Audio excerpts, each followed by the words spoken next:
जानिए मनुष्य की जिंदगी को बर्बाद करने वाली ये 7 गलतियां कौन सी हैं। दोस्तों, आप सभी का स्वागत है। आज के उपदेश के माध्यम से मैं आपको उन 7 गलतियों के बारे में बताने जा रहा हूँ जो गौतम बुद्ध अक्सर अपने शिष्यों को और सांसारिक लोगों को कभी ना करने की सलाह देते थे। दोस्तों, अगर आप अपने जीवन में खुश रहना चाहते हो तो आज से ही ये 7 गलतियां करना बंद कर दीजिए। तो आइए बिना समय बर्बाद किए जानते हैं उन 7 गलतियों के बारे में जो व्यक्ति का जीवन बर्बाद कर देती है। नंबर 1, किसी को जबरदस्ती सलाह देना। दोस्तों, सबसे पहले तो ये समझ लीजिए कि हम सलाह क्यों देना चाहते हैं। हम सलाह देना चाहते हैं क्योंकि हम चाहते हैं कि दूसरों को बुद्धिमान लगे, लेकिन क्या होता है, बिल्कुल उल्टा होता है, यानी यह हमें मूर्ख समझता है। दोस्तों देखिए, 2 तरह के लोग होते हैं।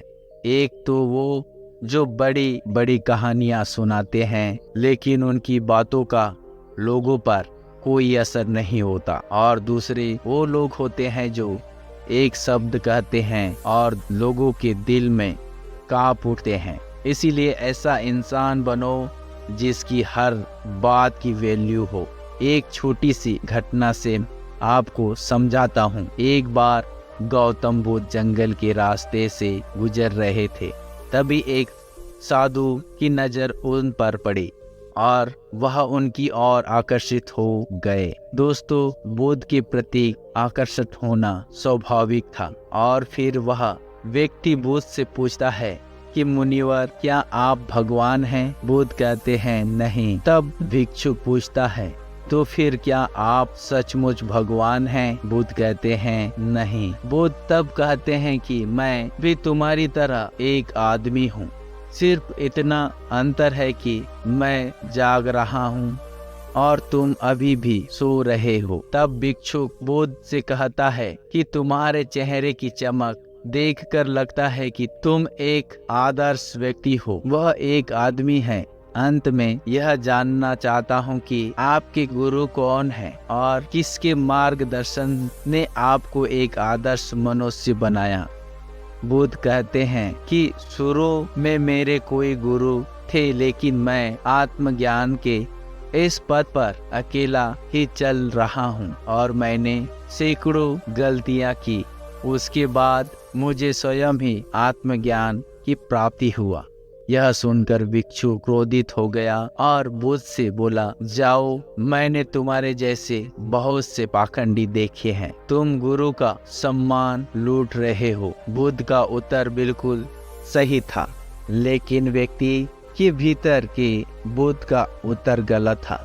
इसके बाद बुद्ध उस व्यक्ति को समझाने के लिए एक भी शब्द खर्च नहीं करते। बाद में उन्हें इस बारे में पता चलता है कि उस समय बुद्ध अपनी ऊर्जा और समय बर्बाद नहीं करते। सूत्र यह है कि सलाह या ज्ञान केवल उन लोगों को दे जिन्हें इसकी आवश्यकता है।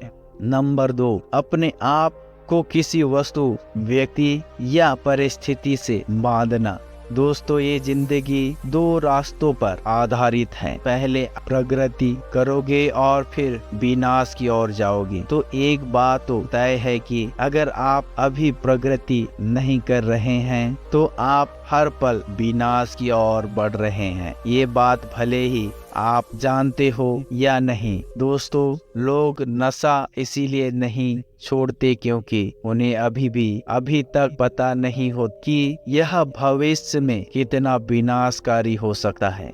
इसीलिए जो चीजें आपकी भविष्य में बाधा बन रही है उन्हें धीरे धीरे ही सही आज से ही छोड़ना शुरू कर दे, फिर आपकी जिंदगी धीरे धीरे बदलने लगेगी। नंबर 3, हर किसी की सलाह को ज्यादा गंभीरता से ना ले। दोस्तों, उसकी सलाह को गंभीरता से ना ले जो देने लायक ना हो। कैसे पता करें कि कौन योग्य है और कौन नहीं? सीधी सी बात है, अगर कोई बुजुर्ग व्यक्ति है और सभी लोग उसका सम्मान करते हैं तो फिर इसीलिए उसकी सलाह को कभी गंभीरता से ना ले। बड़े बुजुर्ग अच्छी सलाह देते हैं लेकिन हर बार सच नहीं होता। दोस्तों, अगर आप कुक बनना चाहते हैं और किसी गायक से सलाह लेते हैं तो संभव है कि गायक आपको सलाह तो देते हैं लेकिन आपका खाना नहीं बनेगा। जो मानक आप चाहते हैं हर सलाह को अपने अनुभव के आधार पर परखें और बिना अनुभव किए किसी नतीजे पर ना पहुंचे। तो दोस्तों, हर किसी की सलाह गंभीरता से ना ले। नंबर 4, ना तो अपनी माँ का अपमान करे और ना ही किसी को अपना अपमान करने दे। इस पूरी दुनिया में अगर कोई है जो आपको निस्वार्थ भाव से प्यार करता है तो वह आपकी अपनी माँ है। दोस्तों, गौतम बुद्ध की माता, जिनका नाम महामाया, बुद्ध को जन्म देने के 7 दिन बाद अपनी शरीर त्याग दिया था। उसके बाद बुद्ध की मौसी, जिनका नाम रानी प्रजापति था, उनका पालन पोषण किया। गौतम बुद्ध ने अपने उपदेशों में अक्सर सांसारिक लोगों को यह सलाह दी है कि उन्हें अपनी माँ से प्यार करना चाहिए और उनकी देखभाल करनी चाहिए और ना तो अपनी माँ का अपमान करना चाहिए और ना ही किसी और को ऐसा करने देना चाहिए। लेकिन देखो, मनुष्य का स्वभाव क्या है, यह उससे भी प्रेम करता है जो उससे प्रेम नहीं करता। दोस्तों, जिन लोगों को लगता है कि उनके पास जीवन में कुछ बड़ा करने का कोई बड़ा कारण नहीं है, तो आइए आज मैं आपको एक बड़ा कारण बताता हूँ। अपनी माँ के लिए कुछ अच्छा करें, उन्हें वह जीवन दे जिनकी वह हकदार हैं। नंबर 5, दूसरों के बारे में सोचते रहना। प्रत्येक शब्द को ध्यान से सुने।